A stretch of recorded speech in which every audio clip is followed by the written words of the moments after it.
कुछ ऐसी ही है इनकी आदत। पहले कहते हैं मेरे हाथ से बनी चाय तुमसे ना बन पाएगी, और फिर मेरी चाय का पहला ही घूंट लेकर कहते हैं वैसे तुम्हारी बनाई चाय इतनी लाजवाब कैसे होती है। मैं कहूँ अच्छी चाय वही लाजवाब बनाए जो चाय को समझे।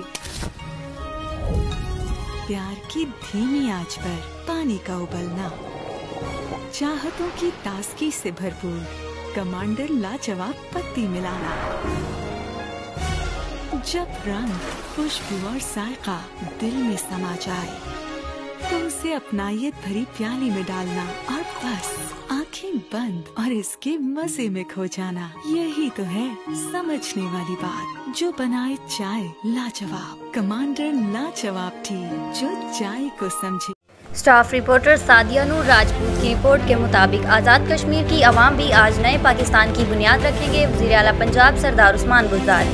आज़ाद कश्मीर के बाशऊर अवाम की वज़ीर आज़म इमरान खान से मोहब्बत गैर मुतज़लज़ल है। इंशाअल्लाह आज शफाफ और ईमानदार क़यादत जीतेगी।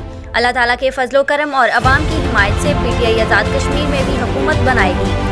उस्मान बुज़दार का मजीद कहना था कि मुखालिफ जमातों के पास कोई प्रोग्राम है और ना ही एजेंडा। इनके चेहरों पर मायूसी आया है। मुल्क के वसाइल लूटने वालों को अवाम ने पहले भी मुस्तरद किया और आज भी करेंगे। कश्मीर पर तिजारत को फौकियत देने वालों को अवाम वोट की ताकत से रद्द कर देंगे। कश्मीरी अवाम मुखालिफ जमातों के झांसे में नहीं आएंगे।